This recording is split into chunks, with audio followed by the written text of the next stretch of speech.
بەناوی خوای بەخشندەی میهرەبان سڵاو و ئازیزان لە بەژمارەی ئەم جارەدا باز لە خۆپیشاندانەکانی نیپاڵەکەین کە گۆڕانکاری بە دوای خۆی داهێناوە بابزانین چۆن. سەرەتا دێینە سەر ئەوەی کە بابزانین لە ڕووی جوگرافیاوە نیپاڵ دەکەوێتە کوێوە. بێگومان دەکەوێتە باشووری خۆرەڵاتی ئاسیا لە نێوان وڵاتی هندستان و چین. ڕووبەرەکەی 147,181 کیلۆمەتر چوارگۆشەیە. بەم شێوازە چین، نیپاڵ، هندستان ئەوەش بەنگلادیش لە خواریەوە. باش. ژمارەی دانیشتوانی نیپاڵ 29.6 ملیۆن کەسن. بێگومان لەم ژمارەیە لە 181 هندۆسن، لە 105 موسڵمانن، لە ئەوەی کە ئەمێنێتەوە باقیەکەی دیکەی بوزی و ئاینەکانی دیکە پێگەێنن. سەرچاوە سروشتیەکانی ئەم وڵاتە ئاسن، کوارتز، مس، دار و ئەم کوارتسە ئەو بابەتەیە کە لە کۆمپیوتەر و سەعات و شوشە و ئەم شتانەیە بەکارهێنرێت. سەرچاوەکانی داهات کوشت و کاڵ و گەشتیاری و چنین. بێگومان ئەم سیانە سەرچاوی سەرەکین کە کوشت و کاڵ و گەشتیاری و دەستیان لە بابەتی چنین و ئیشوکاری دەستیا دەست و پەنجەیان نەرمە. باش. ڕێژەی بێکاری لە نیپاڵ لە کۆتایی ساڵی 2024 لە 10.7 بووە، لە کاتێکدا لە هەرێم و لە عێراق لە 114 و لە 115 بێکاری هەیە. جا ئێستا ئەمە بۆ گرافیکەکانی تر قسەی لەسەرەکەین. باش. هۆکاری سڕڵدانی خۆپیشاندانەکانی نیپاڵ چی بووە؟ بڵاوبوونەوەی ڤیدیۆی خۆشگوزەرانی دەسەڵاتداران خۆیان و خانەوادە و کوڕەکانیان لە چ ژیانێکی شاهانە هەم لە نێوخۆی وڵات هەم لە دەرەوەی وڵات ئەژین، ڤیدۆکانیان لە ڕێی تۆڕە کۆمەڵایەتیەکانەوە بڵاو بووە. کە بڵاو بووە گەلی نیپاڵ ئەمەی پێ قبوڵ نەکرا و گوتمان لە 110 بێکاری هێواتە لێرە کەمترە، لە هەرێم و لە عێراق لە 114 بۆ لە 115.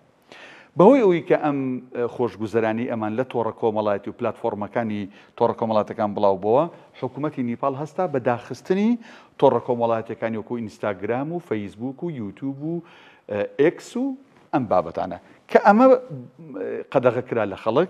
بێگومان گەنجان ئەوەی کە پێوترێت جیلی ئایپاد و مۆبایل ئەمەیان پێ قبوڵ نەکرا، هەروەها گەندەڵی و بێکاری و هەژاری ئەمانە بوونە هۆی ئەوەی کە خەڵکی نیپاڵ لە دژی دەسەڵاتدارەکانی خۆیان ڕاپەڕن و با بڵێن ئەوەی کە ڕوویدا خۆپیشاندانێکی گەورەکرا.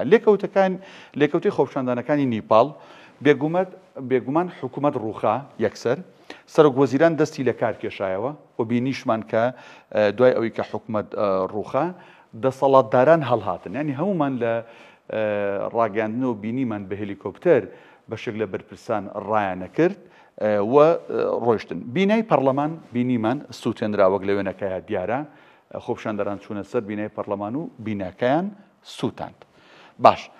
یەکێکی دیکە لەو وێنە سەرنجڕاکێشانی کە بوو ترند، ئەویش خۆپیشاندەران ینی بە شەق کەوتوبوونە وێزەی وەزیری دارایی نیپاڵ لە کاتێکدا ڕێژەی بێکاری لە سەتادەیە و هەموو مانگێک موچە خۆران دراوە لە کاتی خۆیدا، هەرچەندێک بوو بێ دراوە.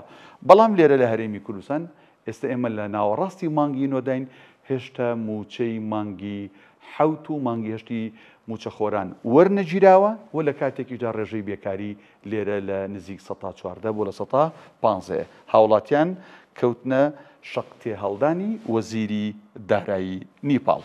باش. ئاماری کوژرا و بریندار لە ماوەی ئەم گرژی و خۆپیشاندان و شۆڕشەدا با بڵێن 51 کەس کوژران، تاڵان شۆڕشێکی سپی بوو بێگومان، و 1300 کەسیش بریندار بوون. کاڵم شۆڕشی سپیانی با بڵێن کودەتایەکی سەربازی نەبوو بکرێ.